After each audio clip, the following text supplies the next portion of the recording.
Howdy folks, my name is Richie Procopio, aka Bog Otter, and welcome back to another special video edition of the Flameseeker Chronicles for Massively.com. In today's episode, I'd like to discuss rewards in Guild Wars 2, and it kind of stems from Colin Johansson making some forum posts recently that suggest that ArenaNet is about to kind of unveil or unfurl some plans to revamp some of the reward structures that are in place in the game. Back in January, Colin posted kind of like a state of the game or a roadmap for 2013, which covered a lot of the changes that they were looking at making for the game in the early half of 2013. Well, it looks like from some comments that he's posted that they're going to put out another plan in July to kind of show us what is going to happen for the rest of 2013. So that's really cool. And I think that rewards in general is something that they continually look at and continually to adapt and improve upon. But they still have some ways to go. You know, we've seen some tweaks over the past 6 months, certainly to certain areas, like the boss chests, right, for all of the world bosses and stuff like that. They, now that you get the little daily, chest, and you're at least guaranteed to get a rare out of it, things like that. And they've added the progression system to world versus world, right? So you can actually rank up your character and unlock tiny little perks to help you in world versus world. And they also added like the Laurel vendor for both, in World versus World. That's pretty recent. Now you can get Ascended gear there.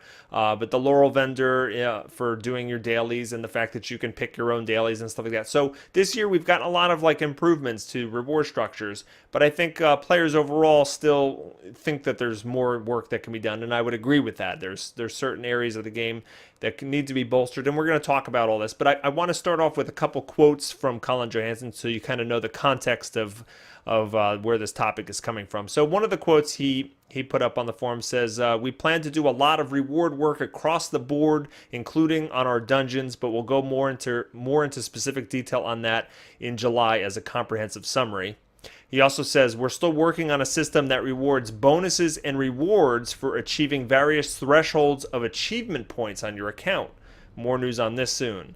That one sounds really interesting to me because a lot of people are used to achievement systems right now as just like these arbitrary points, right? And I still remember like years and years ago, maybe we're going back like eight years ago or more, when I first started playing World of Warcraft, that it's funny that your achievement, you get these points, right, for doing different things in the game, but it's not a currency. You can't spend them on. It's just basically useless points that you just can compare to other people's points totals. Well, it's interesting that you're not going to be able to spend it like a currency from what I'm gathering from this, which I think is a good thing. But if you hit certain thresholds, you're going to unlock different kinds of rewards and bonuses. We can talk more about that later, but I think that's interesting.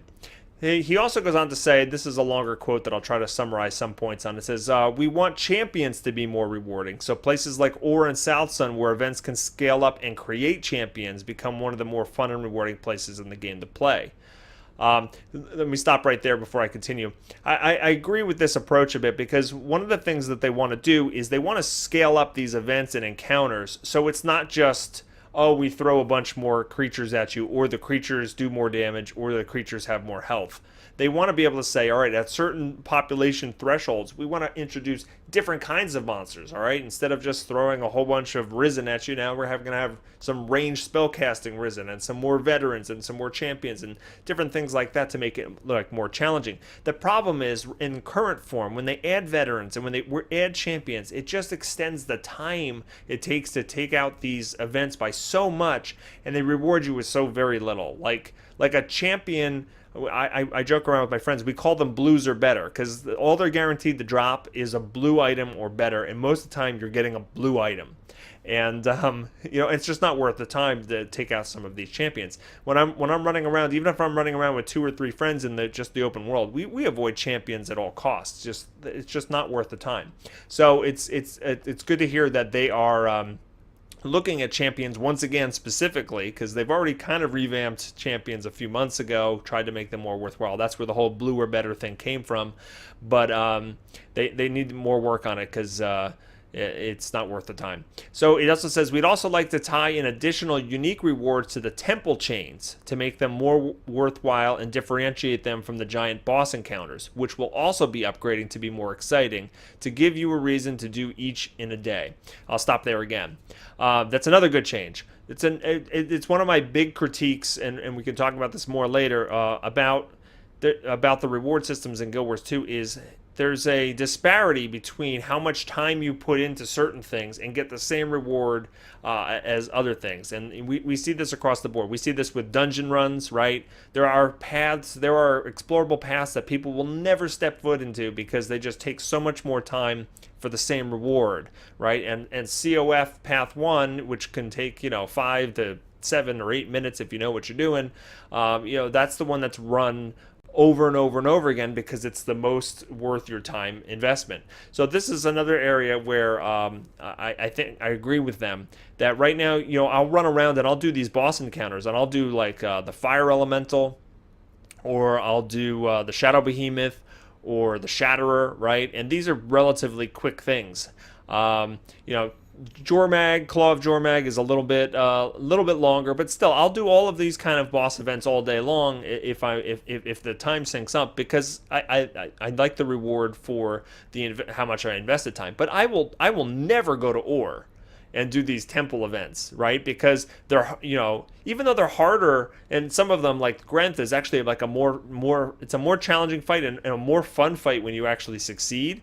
But the problem is getting players to do all of the events that lead up to these, and it's just a huge time commitment. And you get the same reward as spending 10 minutes on the Shadow Behemoth, or not even that, like 5 minutes on the Shadow Behemoth, right? If you time it right.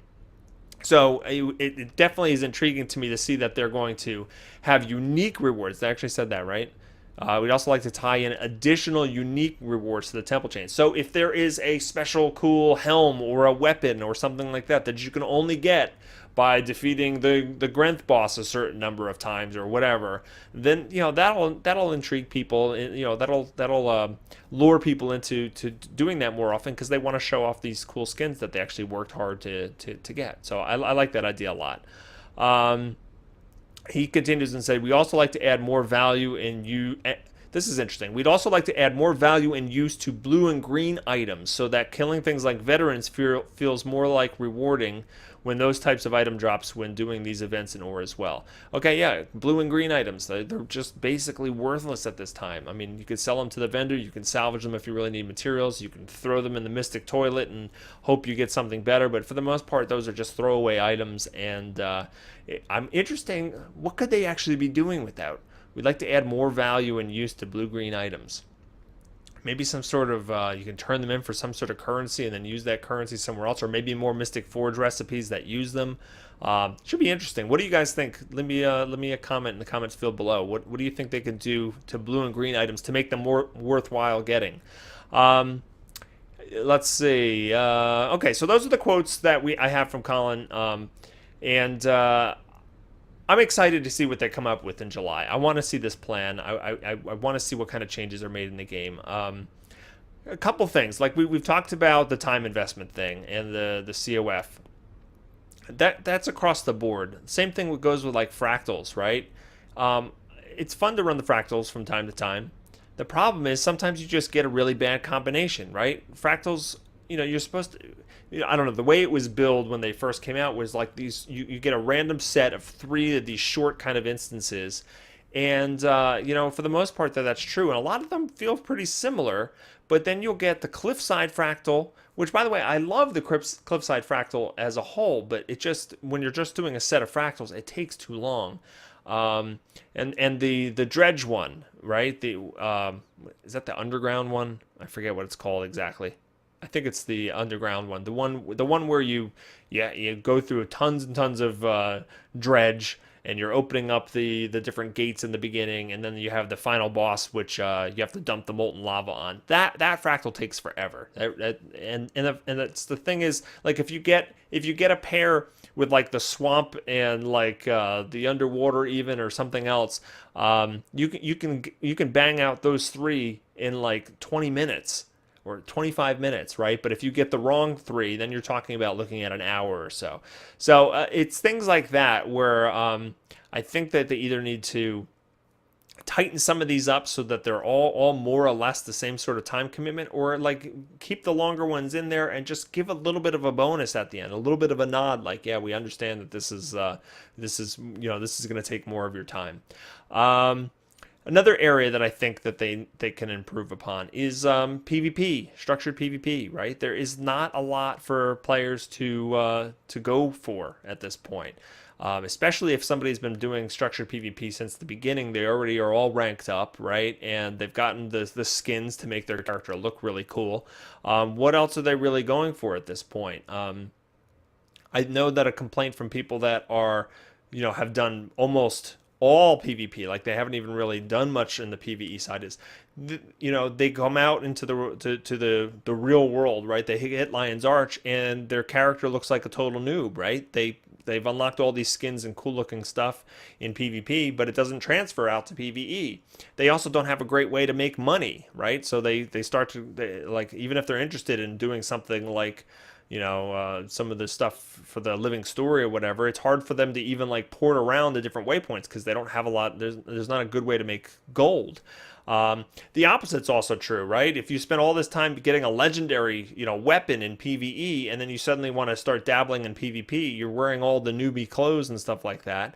And I understand that they want to keep somewhat of a separate progression path, right? So there's a reason to do one or the other, but not being able to share your accomplishments, or at least like work on, accomplishments across the board, it hinders some of the enjoyment there.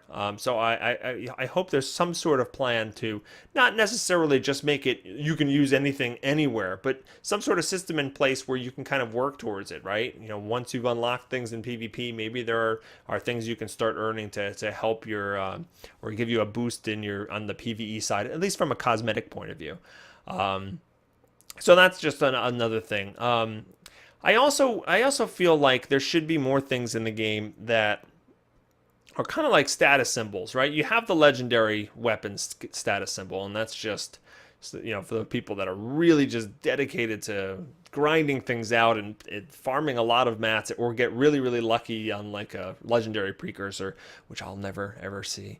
I'll never get. But there's that. But then there's not a lot of other status symbols. There's a lot of the other things just people can just get, right? So if the armor sets from a dungeon, all right, you just run a dungeon, a bunch of times for a week or two, and you'll have your armor set and stuff like that.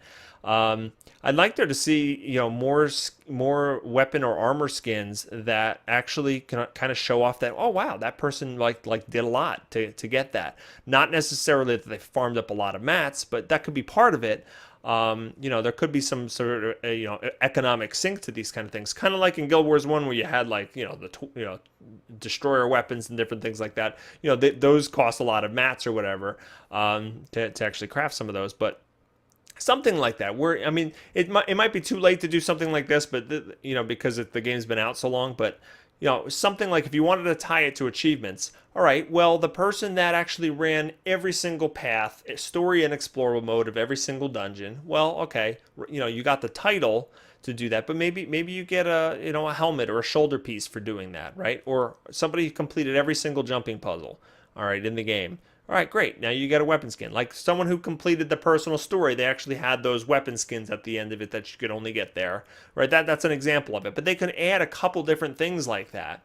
And no, they're not super hard to do, but you actually have to dedicate yourself to kind of, figuring out all these jumping puzzles and locating them all. And I realize that this is an odd suggestion because the game's almost a year old at this point, and some of these things a lot of characters have done. But you get my point. Like, what if you level 5 characters to level 80 or something like that, and you get some sort of trinket or toy? So more things like that show that they basically reward players for playing the game, and give them little status symbols for those that are particularly dedicated.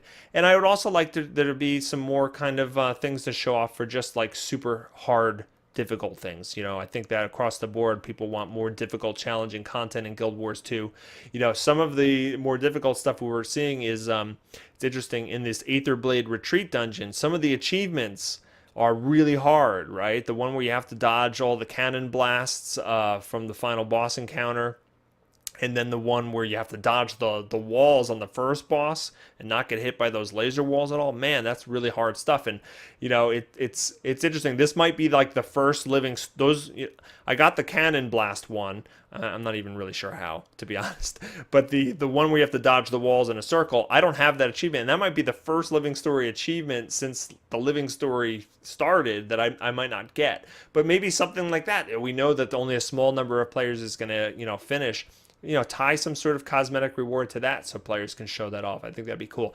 A Mad King clock tower puzzle was a good example. That was a really kind of hardcore jumping puzzle. Not a lot of people actually finished it, and people got a cool reward in that we got an exotic, boots for that, which some people use and stuff like that. But there wasn't really a cool, unique skin attached to it that really kind of shows everybody, hey, you beat the clock tower. What if there was, some cool cape, or I don't know what it could be. But they're creative over there, and they've got awesome artists. So give us some sort of reward where we can show off, so you can look around Lion's Arch or one of the towns, or see somebody out in the world and go, I know that was hard to get. I wish I got that kind of thing. So I don't know. I think more rewards like that would really help. The other thing, another thing, I just have a lot of ideas. I hope they're not horrible ideas. I hope some of these are actually good. And I think I mentioned this in my Flameseeker Chronicles, where I talked about raiding in Guild Wars 2. I think that the dungeons need to have some sort of random drops in it as well, and some things that might be a little bit unique to the dungeons. I like the fact that you can not necessarily just run the dungeon and know in advance how many tokens you need to get the suit of armor or the piece of armor that you want, and to actually know up front, oh, I'm not actually going to get anything from this run, but if I run this 3 more times, then I will have my set piece or whatever. I like the fact that there might be a chance on a boss that a item that only drops on that boss will spawn. Loot tables. And I'm not talking about like putting some crazy weapon that only drops like 1 out of 1,000 times on that boss. That's just frustrating. People will just farm that and really want that and never see it. Have them have a loot table where there's this boss drops 5 items, and there's a 20% chance that it'll drop each one or something like that. And also have some rare like salvage materials that can just drop like on all of the creatures in there. So even when you're fighting the trash, there's still that chance that you can make a gold or two by getting like a lodestone, or a bunch of orichalcum or something like that from a salvage item and stuff like that. They actually have something similar to that in the Aetherblade Retreat, where you get this rare salvage piece. Of course, every time I salvage that thing, I get mithril ore. I just want to you can get lodestones out of those, but I get mithril ore. But stuff like that is fun, where you're not just waiting for the end of the dungeon to collect your tokens and move on. They give you a reason to kind of like go through the dungeon, and the more creatures you kill, the better chance you get one of these like small little jackpots and stuff. And that would also help things like the Citadel of Flame farming issue. Like, everybody chooses to farm the 5-minute long path because that's the quickest one to get done.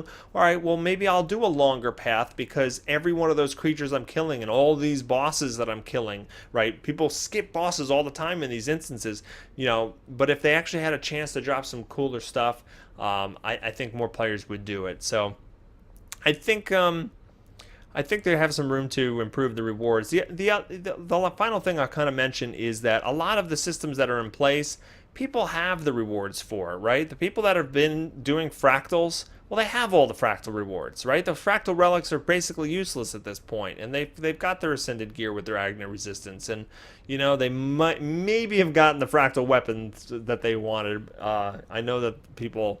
Those are very rare, and they don't usually get the one that they wanted. I saw a suggestion on Reddit the other day where there should be a Mystic Forge recipe that you can put in your fractal relic and maybe some of the vial of condensed essences and stuff like that in there, and actually make a new random fractal weapon. But that's beside the point. But a lot of these reward systems that are in place, the Laurel system and different things like that, they were fun and they helped players for a while, but at this point players are done, right? A lot of players have gotten what they needed from those vendors, and so now they just collect tokens that sit there and do nothing. It would be nice that every month or every 2 months or whatever, when they're putting out these updates, just touch each one of these reward vendors and put a couple little things in them. Put a mini pet here, put a cosmetic item there, put an everlasting tonic recipe here. So you might not do this huge sweeping change, but hey, add a couple things to the fractal vendor, add a couple things to the laurel vendor, put a couple things on the a couple of the dungeon vendors and different things like that. And there's some kinks and some disadvantages to doing that. I understand it's not just as easy as doing that, but I think just maybe not necessarily wait all the time for a huge revamp to one specific system. Just throw a few things on these different vendors and stuff, and just give players some new things to go for, because there are still players that are doing fractals and running the dungeons and different things, and they just have tokens that they don't have anything to use them on. So anyway, that's all kind of my thoughts on the reward systems. What do you think? What would you want to see ArenaNet add or change about the rewards in Guild Wars 2 to make you feel more incentivized to play? Let me know in the comments below so we can discuss this. I hope that they are going to come out with something early in July, just to let us know what these changes are. I'm excited to see what this is all about. And don't forget to stay tuned in to massively.com for all of your MMO news and Guild Wars 2 news. And I will talk to everybody next time. Take care and have a great day.